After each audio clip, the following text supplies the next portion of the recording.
अरे काय सांगतो, मला माझ्या शब्दाच्या पलीकडचं आहे संबंध, मी कसं व्यक्त करू तेच मला कळत नाही. पण तुम्ही सगळे इथे आज जातीनं आलात आणि माझं हे जे जाहीर कौतुक केलं त्याबद्दल मी शतशः आपल्याला धन्यवाद देतो. म्हणजे हे तुमचं कृत्य मी कधीही विसरू शकत नाहीये. मला जे काय अवॉर्ड मिळाला आहे हा माझा अवॉर्ड नसून तुम्हा सगळ्यांचा आहे असं मी म्हणतोय. कारण हे माझं एकट्याचं काम नाही आहे, कोणाची तरी साथ असल्याशिवाय हे होऊ शकत नाहीये. यापुढेही तुम्ही असंच मला प्रोत्साहन देत राहा आणि मी तुम्हाला शुभेच्छा ऐवजी तुम्हीच मला शुभेच्छा द्या आणि माझ्या पाठीशी सतत उभे राहा असं मी तुम्हाला म्हणेन. धन्यवाद.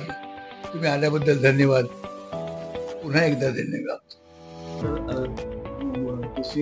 उपमुख्यमंत्री स्पेशली जे अशाच कलाकारांची निमित्त आदेत असतात एकनाथ शिंदे यांनी तुमची दखल घेत आज सत्कार. निश्चितच शिंदे साहेब सगळ्यांचीच दखल घेतात, त्याच्याबद्दल मी अगदी सांगू शकतो असं.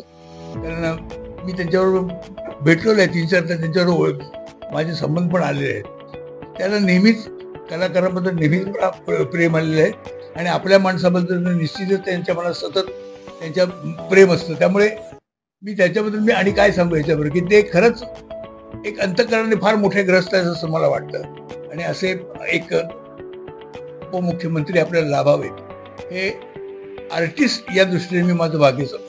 सर्वप्रथम मी भारताचे राष्ट्रपती माननीय द्रौपदी मुर्मूजी, भारताचे पंतप्रधान माननीय नरेंद्र मोदीजी आणि महाराष्ट्राचे आमचे उपमुख्यमंत्री माननीय एकनाथराव शिंदेजी यांच्या मनापासून आभार मानतो की महाराष्ट्राची शान आमचे अशोक भाऊ यांना आज पद्मश्री भेटलेला आहे. हा मुंबईसाठी गर्वाची बाब आहे, महाराष्ट्रासाठी गर्वाची बाब, आम्हा सर्वांसाठी.